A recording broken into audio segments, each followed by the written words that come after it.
Depuis des millénaires, l'humanité contemple les étoiles et se pose les questions fondamentales. D'où venons-nous? Comment tout cela a-t-il commencé? La Genèse, le premier livre de la Bible, offre une réponse. La création du monde en 7 jours. Mais et si ce récit vieux de plusieurs siècles cachait des secrets bien plus profonds que nous ne l'avions jamais imaginés? Dans ce voyage fascinant au cœur des textes sacrés, nous allons explorer 7 secrets de la Genèse, des révélations étonnantes qui défient notre compréhension traditionnelle de la création. Préparez-vous à remettre en question vos certitudes, car la réalité, comme nous allons le découvrir, est bien plus extraordinaire que la fiction.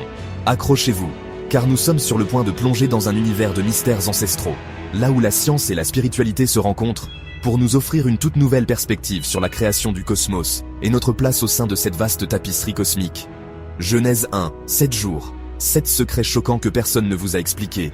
Ici votre journal biblique, et dans 5 minutes, vous saurez comment Dieu a vraiment créé le monde. C'est parti. Notre voyage commence par les tout premiers mots de la Genèse. Au commencement, Dieu créa les cieux et la terre. Mais le récit ne décrit pas un paradis idyllique. Non, il nous parle d'une terre tohu wabohu, une expression hébraïque qui évoque un chaos primordial, un abîme tumultueux, une véritable guerre cosmique. Imaginez un univers en gestation, où les forces de la création s'affrontent dans une danse cataclysmique.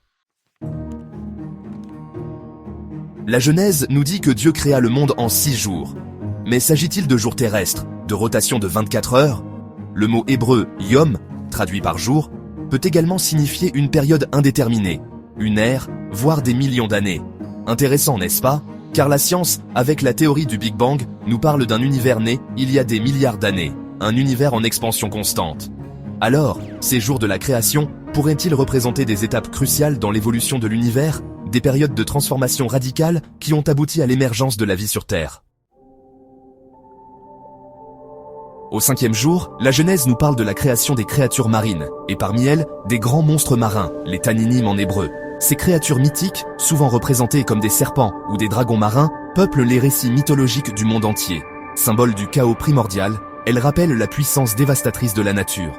Mais le texte biblique va plus loin. Dieu ne se contente pas de créer ces monstres, il les dompte, les intègre à son ordre cosmique. Un message puissant. Même les forces les plus chaotiques sont soumises à la volonté divine. Le 7e jour, Dieu se repose. Mais attention, le mot hébreu Shabbat ne signifie pas dormir.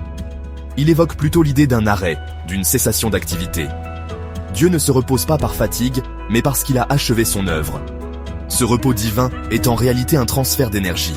Dieu se retire pour laisser place à sa création, pour lui permettre de se déployer, de s'épanouir. Et si la création n'était pas un événement passé, mais un processus continu, une symphonie cosmique qui se joue encore aujourd'hui? Et si nous étions, nous, les êtres humains, les instruments de cette création permanente? Nous sommes les mains de Dieu sur terre, les artisans de notre propre destin. Alors, posons sur le monde un regard nouveau, un regard empli d'émerveillement et de gratitude. La Genèse, bien plus qu'un simple récit de la création, est une source inépuisable de sagesse et de mystère. Un texte qui nous invite à explorer les profondeurs de l'univers et de notre propre être. Abonnez-vous à la chaîne, likez la vidéo et partagez vos réflexions en commentaire. La semaine prochaine, nous explorerons les prophéties de l'Apocalypse que même l'intelligence artificielle n'avait pas vues. À très vite!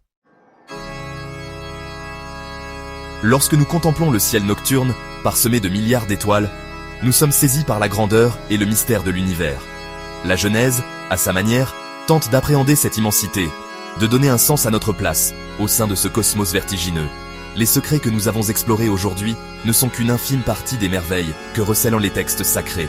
Car la quête de la vérité est un voyage sans fin, une aventure passionnante qui nous pousse à repousser les limites de notre compréhension et à nous émerveiller devant les mystères qui nous entourent.